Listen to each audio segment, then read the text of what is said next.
राज्य सरकार पक्षर Covid सचेतनता rather शुभारंभ करा संस्कृति भवन ठारे कोविड सचेतनता रथ शुभारंभ करिसेंती सूचना और लोक संपर्क मंत्री रघुनंदन दास। यह 7 दिन धरी विभिन्न अंचल परिक्रमा करी लोकों को सचेतन कराइबो।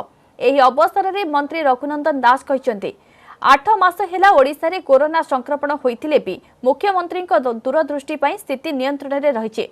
तेणु अन्य राज्य तुलन में ओडिशा रे कोरोना मृत्यु हार कम रहिছে।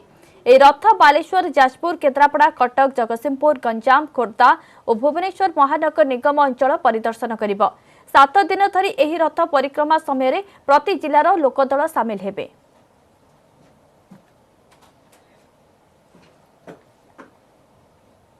कोविड महामारी जो पाखापाखि वर्षे आमको जो भाव में प्रभावित कर दूरदृष्टि दिग्दर्शन आज ओडिशा समग्र भारत वर्ष प्रथम राज्य भाव में उभा जो कोविड रे मृत्यु संख्या सबुठ कम एवं अन्य सब विषय देखिले कोविड मैनेजमेंट रे ओडिशा वर्ल्ड हेल्थ ऑर्गेनाइजेशन